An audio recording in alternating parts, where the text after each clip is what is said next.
نفسي بنور من فؤادي. السلام علیکم ورحمۃ اللہ وبرکاتہ.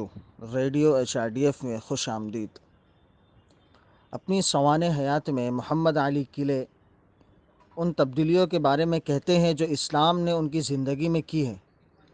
اسلام نے میری زندگی کو ہر لحاظ سے بدل دیا ہے. جہاں مجھے تنبیہ کی ضرورت تھی وہاں اس نے مجھے روکا، بحیثیت انسان مقدس رکھا. جس چیز نے مجھے بنایا وہ اسلام ہے.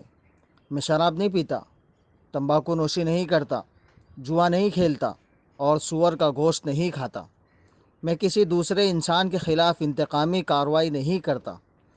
اسلام وہ مذہب ہے جس نے مجھے سکھایا کہ اگر ہم جسمانی، ذہنی اور روحانی پاکیزگی کی زندگی گزارے تو ہم اپنے ذہنوں کو بلند کرنے اور دنیا کو ایک نئی روشنی میں دیکھ سکیں گے. ہم ایک ایسی دنیا میں رہتے ہیں جہاں مادیت کو بہت اہمیت حاصل ہے. میں مالی طور پر خوشحال ہونا چاہتا ہوں، لیکن میری اصل دولت میرے اندر ہی ہے. ایک وقت تھا جب میں نے ہیوی ویٹ چیمپئن کے ٹائٹل کو بہت زیادہ سمجھا تھا، لیکن وہ اسلامی عقائد کو اپنانے اور باشعور بننے سے پہلے تھا. اسلام نے مجھے سب سے بڑا سبق سکھایا ہے کہ زندگی میں سب سے قیمتی چیز کو کیسے پہچانا جائے. امریکہ میں سیاہ فاموں کے حقوق اور اسلام کی اشاعت کے لیے کام کرنے والے محمد علی جون 2016 کو 74 برس کی عمر میں انتقال کر گئے.